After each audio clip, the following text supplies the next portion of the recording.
എല്ലാ കൂട്ടുകാർക്കും നമസ്കാരം. നമ്മുടെ പുതിയ വീഡിയോയിലേക്ക് സ്വാഗതം. ഇന്നത്തെ നമ്മുടെ വീഡിയോ കാറ്ററിംഗുകാർ കറികളുടെ സ്വാദ് കൂട്ടാനും കറികൾക്ക് കൊഴുപ്പ് കൂട്ടാനും വേണ്ടി ചെയ്തു വെക്കുന്ന മല്ലിപ്പൊടിയുടെ വീഡിയോ ആണ്. ഇതുപോലെ മല്ലിപ്പൊടി തയ്യാറാക്കി വീട്ടിൽ വെക്കുവാണെങ്കിൽ നമ്മുടെ കറികളുടെ ടേസ്റ്റ് കൂട്ടാനായിട്ട് നല്ലതാണ്. ഈ ഒരു മല്ലിപ്പൊടി ഉപയോഗിച്ച് നോൺ വെജ് ഐറ്റം എല്ലാം തന്നെ ചെയ്തെടുക്കാം. അതുപോലെ കടലക്കറി, മുട്ടക്കറി, അങ്ങനെ നമ്മുടെ വീട്ടില് മസാല ഉപയോഗിച്ച് ചെയ്യുന്ന എല്ലാ കറികളിലേക്കും ചേർക്കാൻ പറ്റുന്നതുമാണ്. അപ്പോൾ നോക്കാം കറികളുടെ രുചി കൂട്ടുന്നതിനായിട്ട് മല്ലിപ്പൊടി വീടുകളിൽ തയ്യാറാക്കി എടുക്കേണ്ടത് എങ്ങനെയെന്ന് നമ്മുടെ വീഡിയോയിൽ കൂടെ നമുക്ക് കണ്ടു നോക്കാം.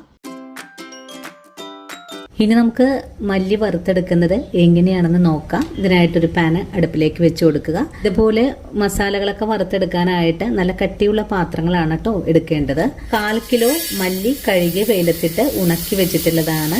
ഇത് ചൂടായ പാനിലേക്ക് മാറ്റാം. ഇനി നമുക്ക് ഈ മല്ലി ഒന്ന് ചൂടാക്കിയെടുക്കാം. മല്ലി ചൂടായി വരുന്നതോടൊപ്പം തന്നെ നമുക്കിതിലേക്ക് കുറച്ച് കാര്യങ്ങളൊക്കെ ഒന്ന് ചേർത്തെടുക്കേണ്ടതുണ്ട്. നമ്മള് മല്ലിപ്പൊടി തയ്യാറാക്കുന്നതിന് മുമ്പായിട്ട് തന്നെ പെരിഞ്ജീരകം പൊടിക്കുന്ന ഒരു വീഡിയോ ഞാൻ അപ്ലോഡ് ചെയ്തിട്ടുണ്ട്. ആ ഒരു പൊടി എന്തിനൊക്കെയാണ് ഉപയോഗിക്കുന്നത് എന്ന് ഞാൻ പറഞ്ഞിട്ടില്ല. കാരണം എന്താന്ന് വെച്ചാൽ നമ്മുടെ വീഡിയോയുടെ ലെങ്ത് കൂടാൻ സാധ്യതയുണ്ട്. അപ്പൊ ഇന്ന് നമ്മൾ തയ്യാറാക്കുന്ന ഈ ഒരു മല്ലിപ്പൊടി നമ്മൾ മസാല ഉപയോഗിച്ച് തയ്യാറാക്കുന്ന ഏതൊരു കറികൾക്കും ഉപയോഗിക്കാവുന്നതാണ്. കടലക്കറി വെക്കുമ്പോൾ, ഗ്രീൻ പീസ് വെക്കുമ്പോൾ, ചെറിയ തീയലൊക്കെ വെക്കുമ്പോൾ മസാലപ്പൊടികൾ ചേർക്കുന്ന കറികൾക്കും ഈ ഒരു പൊടി ഉപയോഗിക്കാവുന്നതാണ്. അതുപോലെ തന്നെ നമ്മൾ തയ്യാറാക്കിയിട്ടുള്ള പെരിഞ്ജീരകപ്പൊടിയും അങ്ങനെ തന്നെയാണ് കേട്ടോ. ഇനി പെരിഞ്ജീരകപ്പൊടി മീനൊക്കെ ഫ്രൈ ചെയ്തെടുക്കുന്ന സമയത്ത് മസാലയിൽ അത് ചേർത്ത് കഴിഞ്ഞാൽ മീന് നല്ല ടേസ്റ്റ് ആണ് കേട്ടോ. അങ്ങനെ മല്ലി ഒന്ന് ചൂടായി വരുന്ന സമയത്ത് നമുക്കിതിലേക്ക് കുറച്ച് കാര്യങ്ങളൊക്കെ ഒന്ന് ചേർത്ത് കൊടുക്കണം. ഇപ്പൊ ബീഫ് കറിയൊക്കെ തയ്യാറാക്കാനും ചിക്കൻ കറികളൊക്കെ തയ്യാറാക്കാനും മല്ലിപ്പൊടി എടുക്കുന്ന സമയത്ത് കറികൾക്ക് നല്ല കൊഴുപ്പോടുകൂടി തന്നെ നമുക്ക് തയ്യാറാക്കി എടുക്കാനും സാധിക്കും കേട്ടോ. ഇനിയിപ്പോൾ മുട്ടക്കറിയൊക്കെ തയ്യാറാക്കുമ്പോഴും കുറച്ച് മല്ലിപ്പൊടിയൊക്കെ ചേർത്ത് തയ്യാറാക്കുമ്പോൾ കറികൾക്ക് നല്ല കൊഴുപ്പായിരിക്കും കിട്ടുക.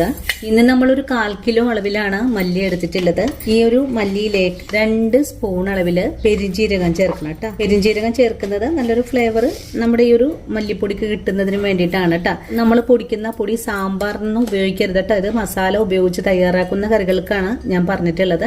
1 ടീസ്പൂൺ അളവുള്ള സ്പൂണാണിത്. ഇതിന്റെ ഒരു 1/4 ഭാഗത്തോളം നമുക്ക് ഈ ഒരു 1/4 കിലോ മല്ലിക്ക് ആവശ്യമായിട്ടുണ്ട്. ഉലുവയാണ് ചേർത്തിട്ടുള്ളത്. പെരിഞ്ജീരകവും ഉലുവയും ചേർത്ത് കഴിഞ്ഞാൽ പിന്നെ 2-3 തണ്ട് കറിവേപ്പില കൂടെ ചേർക്കാം. വീണ്ടും നല്ലോണം വറുത്തെടുക്കാം. ഇത്രയും അളവിലൊക്കെ മല്ലി വാങ്ങിച്ചു കഴുകി വെയിലത്തിട്ട് ഉണക്കിയൊക്കെ വെച്ച് ഇതുപോലെ വറുത്തെടുത്ത് പൊടിച്ചു വെക്കുവാണെങ്കിൽ നമുക്ക് 3 മാസക്കാലത്തോളം ഒരു വീട്ടിലേക്ക് ഉപയോഗിക്കാൻ പറ്റുന്നതാണ് കേട്ടോ. ഈ ഒരു മല്ലിയുടെ കൂടെ തന്നെ ഒരു 2 ടീസ്പൂൺ അളവില് കുരുമുളകും കൂടെ ചേർക്കാം കേട്ടോ. വീണ്ടും ഫ്രൈ ചെയ്തെടുക്കാം. അപ്പൊ മല്ലിയുടെ കളറൊക്കെ ഒന്ന് ചേഞ്ച് ആയി തുടങ്ങിയിട്ടുണ്ട്. ഇനി നമുക്കിതിലേക്ക് കറികൾക്ക് നല്ല കൊഴുപ്പ് കിട്ടുന്നതിനായിട്ട് നമുക്കൊരു കാര്യം കൂടെ ചേർക്കാം. ഒരു പിടി കാഷ്യൂസ് ആണ്. കാഷ്യൂസും കൂടെ ചേർത്ത് വീണ്ടും ഫ്രൈ ചെയ്തെടുക്കാം. മല്ലിയൊക്കെ മൂപ്പായി തുടങ്ങിയാൽ പിന്നെ നമുക്ക് ഫ്ലെയിം അങ്ങ് ഓഫ് ചെയ്ത് കൊടുക്കാം. ഇപ്പോൾ ഗരം മസാല ഇനി ചേർക്കേണ്ട ചേച്ചി എന്ന് ചോദിക്കും. ഗരം മസാല കുറഞ്ഞ അളവിൽ ചേർക്കണം കേട്ടോ. നമ്മളിതിലേക്ക് ഒരുപാട് മസാലകളൊന്നും തന്നെ ചേർത്തിട്ടില്ല. നമ്മൾ കറിയിലൊക്കെ ഇപ്പൊ ബിരിയാണി ഗ്രേവി തയ്യാറാക്കുമ്പോൾ, ചിക്കൻ റോസ്റ്റിന് ഗ്രേവി തയ്യാറാക്കുമ്പോൾ, ബീഫ് റോസ്റ്റിന് ഗ്രേവി തയ്യാറാക്കുമ്പോൾ നമ്മളതിലേക്ക് കാഷ്യൂസ് ഒക്കെ അരച്ച് ചേർക്കാറുണ്ടല്ലോ. ആ ഒരു സ്റ്റെപ്പൊക്കെ ഇപ്പൊ ഇങ്ങനെ ചെയ്യുവാണെങ്കിൽ ഒഴിവാക്കാൻ പറ്റുന്നതാണ്. നല്ലതുപോലെ മൂപ്പായി വരാനായിട്ട് തിരിച്ചും മറിച്ചും ഒക്കെ ഇട്ട് കൊടുത്ത് തന്നെ നമുക്ക് ഫ്രൈ ചെയ്തെടുക്കാം. ഇനിയിപ്പോ നമ്മുടെ മല്ലിപ്പൊടിക്ക് നല്ലൊരു ഫ്ലേവറും കറികളൊക്കെ തയ്യാറാക്കുമ്പോൾ നല്ലൊരു രുചിയും മണമൊക്കെ കിട്ടുന്നതിനും വേണ്ടിയിട്ട് നമുക്കിതുപോലൊരു കഷ്ണം ചുക്കും കൂടി ചേർക്കാട്ടോ. ചുക്ക് നിങ്ങളുടെ കൈവശം ഇല്ലെങ്കിൽ ഒരു കുഴപ്പമില്ല കേട്ടോ. അപ്പൊ ഇത് എന്റെ കൈവശം ഉള്ളത് കൊണ്ട് മാത്രമാണ് ചേർക്കുന്നത്. ചുക്കും കൂടി ചേർത്ത് ഒന്നുകൂടെ ഇളക്കി യോജിപ്പിച്ചു കൊടുക്കാം. ഇത് ക്ഷമയോടുകൂടി തന്നെ വേണം ചെയ്തെടുക്കാനായിട്ട്. ഫുൾ ഫ്ലെയിം ഒന്നും വെച്ച് കൊടുത്ത് ചെയ്തെടുക്കരുത്. ചട്ടി നല്ലപോലെ ചൂടായി കഴിഞ്ഞാൽ ചെറിയ തീയിൽ വെച്ച് വേണം നമുക്ക് ഫ്രൈ ചെയ്തെടുക്കാനും. ഇതിലേക്ക് ഒരു 15 ഏലക്ക കൂടെ ചേർക്കുന്നുണ്ട്. ഏലക്ക കൂടെ ചേർത്ത് ഒന്നുകൂടെ വറുത്തെടുക്കാം.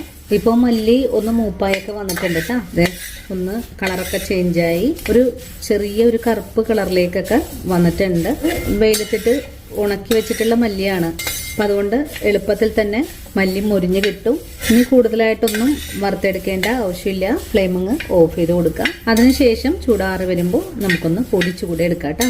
അതിനുശേഷം ചട്ടിയുടെ ചൂടാറി വരുന്ന സമയം വരെയും നമുക്കിതുപോലെ ഒന്ന് ഇളക്കി കൊടുക്കണം. അല്ലെങ്കിൽ താഴെയുള്ള മല്ലിയെല്ലാം കരിഞ്ഞു പോകാൻ സാധ്യത കൂടുതലാണ്. ഇനിയിപ്പോൾ തണുത്ത് വന്നിട്ട് ഒന്ന് മിക്സിയുടെ ജാറിലിട്ട് പൊടിച്ചു കഴിഞ്ഞാൽ കറികളുടെ സ്വാദ് കൂട്ടാനും കൊഴുപ്പ് കൂട്ടാനും ഈ ഒരു മല്ലിപ്പൊടി വളരെ തന്നെ നല്ലതായിരിക്കും. നമ്മുടെ കാറ്ററിംഗുകാർ ഇതുപോലെയൊക്കെയാണ് കേട്ടോ ഓരോ കാര്യങ്ങളും നേരത്തെ തന്നെ ചെയ്തു വെക്കുന്നത്. കാറ്ററിംഗുകാർ ചെയ്യുമ്പോൾ കൂടുതൽ അളവിലാണ് ചെയ്യുന്നത്. അപ്പം ഞാൻ നിങ്ങൾക്ക് കുറഞ്ഞ ക്വാണ്ടിറ്റിയിൽ ചെയ്ത് കാണിച്ചു എന്ന് മാത്രം. ഇപ്പം നമ്മുടെ പാൻ്റെ ചൂടൊക്കെ ഒന്ന് ആറി വന്നിട്ടുണ്ട്. ഇനി ഇതൊന്ന് തണുത്ത് വരാനായിട്ട് നമുക്കൊന്ന് വെയിറ്റ് ചെയ്യാം. തണുത്ത് വരുമ്പോൾ ഒരു മിക്സിയുടെ ജാറിലേക്ക് മാറ്റിയിട്ട് പൊടിച്ചെടുക്കാം കേട്ടോ.